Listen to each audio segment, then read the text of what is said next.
Hello friends, welcome back to our channel. இந்த வீடியோவில் நம்ம என்ன பார்க்க போகிறோம்னு பார்த்தோம்னா, ஜூலை 9க்கான கரண்ட் அஃபேர்ஸ். ஃபர்ஸ்ட் ஒன், எந்த வாட்ஸ்அப் சேட்பாட் சேவை மூலமாக வீட்டில் இருந்தபடியே புற நோயாளிகள் பிரிவு சேவைக்கு ஓபி சீட்டை பெற்றுக்கொள்ளலாம். அதாவது அவுட் பேஷண்ட் அந்த பிரிவுக்கு புற நோயாளிகள் பிரிவுக்கு ஓபி சீட்டை பெற்றுக்கொள்ளலாம் அப்படின்ட்டு எந்த வாட்ஸ்அப் சேட்பாட் சேவை மூலமாக தொடங்கியிருக்காங்க அப்படின்னு பார்த்தோம்னா, நலம் ஏஐ அப்படின்ற சேட்பாட் மூலமாக தான். இந்த இதில் நம்ம சீட்டு பெறணும் அப்படின்னா 9619222299 என்ற எண்ணுக்கு ஹாய் என்று பதிவிட்டு அதில் கேட்கும் கேள்விகளுக்கு பதில் அளித்தால் முன்பதிவு செய்யப்படும் அப்படின்ட்டு சொல்லியிருக்காங்க. மருந்து சீட்டு, மருத்துவ அறிக்கையை வாட்ஸ்அப் மூலமாகவே பெற்றுக்கொள்ளலாம். இந்த சேவை 22 மாவட்டங்களில் தொடங்கியிருக்காங்க. சென்னை ராஜீவ்காந்தி அரசு பொது மருத்துவமனையில் நலம் ஏஐ மற்றும் மை ஹாஸ்பிட்டல் செயலி சேவை தொடங்கி வைத்தார் சுகாதாரத்துறை அமைச்சர் அருண்ராஜ் அவர்கள் இதை தொடங்கி வச்சிருக்காங்க. இதில் முக்கியமான விஷயம், நலம் ஏஐ அப்படின்ற வாட்ஸ்அப் சேட்பாட் மூலமாக தான் வீட்டில் இருந்தபடியே புறநோயாளிகள் பிரிவு சேவைக்கு ஓபி சீட்டை பெற்றுக்கொள்ளலாம்.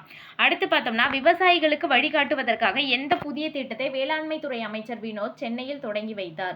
கலந்துரையாடல் மூலம் விரிவாக்கம் அப்படின்ற திட்டத்தை தான் விவசாயிகளுக்கு வழிகாட்டுவதற்காக, அதாவது அவங்களுக்குலாம் கைட்லைன்ஸ் கொடுக்கறதுக்காக வேளாண்மை துறை அமைச்சர் தொடங்கி வச்சிருக்காரு.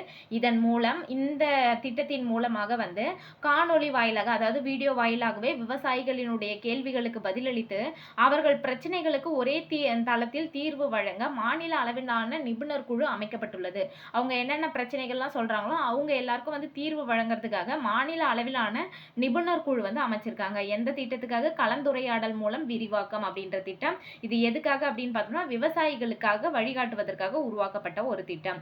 ராணுவ ஆராய்ச்சி மற்றும் மேம்பாட்டு நிறுவனத்தால் உருவாக்கப்பட்டுள்ள எந்த நீண்ட தூர ஏவுகணை ஒடிசா மாநிலம் சந்திப்பூரில் உள்ள சோதனை மையத்தில் இருந்து வெற்றிகரமாக பரிசோதிக்கப்பட்டது? பினாக்கா அப்படின்ற நீண்ட தூர ஏவுகணை தான் ஒடிசா மாநிலம் சந்திப்பூரில் உள்ள சோதனை மையத்திலிருந்து வெற்றிகரமாக பரிசோதிக்கப்பட்டது. இந்த ஏவுகணை 60 கிலோமீட்டர் முதல் 120 கிலோமீட்டர் வரையிலான இலக்குகளை துல்லியமாக தாக்கி அழிக்க வல்லது. இந்த ஏவுகணை 60 கிலோமீட்டர்ல இருந்து 120 கிலோமீட்டர் வரையிலான இலக்குகளை துல்லியமாக தாக்கி அழிக்க வல்லது. அடுத்து 2025இல் அந்நிய நேரடி முதலீட்டை அதிகம் ஈர்த்த நாடுகளில் இந்தியா எத்தனையாவது இடத்தை பிடித்துள்ளதாக ஐநாவின் வர்த்தகம் வளர்ச்சிக்கான மாநாட்டின் அறிக்கையில் தெரிவிக்கப்பட்டுள்ளது? 11வது இடத்தை இந்தியா பெற்றிருக்காங்க. 2025 FDIல இந்தியா எத்தனாவது பிளேஸ்ல இருக்காங்க? 11வது இடத்துல இருக்காங்க.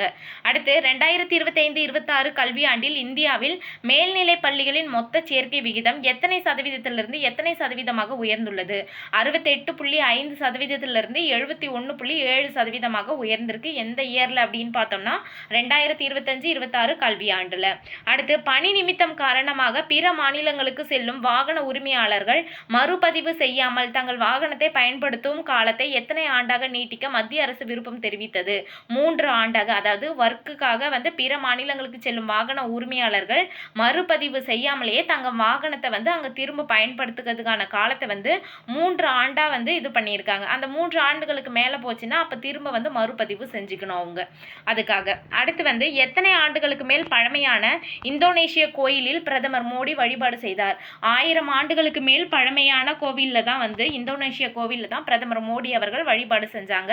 இந்த கோவில் எங்க இருக்கு அப்படின்னு பார்த்தோம்னா, ஜாவா தீவுல இருக்கு. அந்த இடத்துல பர்டிகுலரா எந்த பிளேஸ்ல அப்படின்னா யோக்கியகர்த்தா அப்படின்ற பிளேஸ்ல தான் இருக்கு. இந்த கோவிலோட வளாகம் பார்த்தோம்னா 40 ஹெக்டேர் பரப்பளவுல அமைஞ்சிருக்கு. 240 சன்னதி கோவில்கள், சன்னதி குட்டி குட்டி சன்னதிகளா 240 சன்னதி இருக்கு.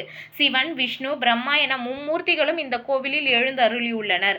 இந்தோனேஷியாவில் சிவபெருமானுக்காக அர்ப்பணிக்கப்பட்ட மிகப்பெரிய கோயில் வளாகமாகவும் உள்ளது. யாருக்காக அப்படின்னா சிவபெருமானுக்காக அர்ப்பணிக்கப்பட்ட மிகப்பெரிய கோவில் வளாகமாகவும் இந்த கோவில் திகழ்கிறது அப்படின்ட்டு சொல்றாங்க. ஓகே ஃப்ரெண்ட்ஸ், இந்த வீடியோ உங்களுக்கு பிடிச்சிருந்தா லைக் பண்ணுங்க, உங்க ஃப்ரெண்ட்ஸ்க்கும் ஷேர் பண்ணுங்க, மறக்காம சப்ஸ்கிரைப் பண்ணுங்க. தேங்க்ஸ் ஃபார் வாட்சிங்.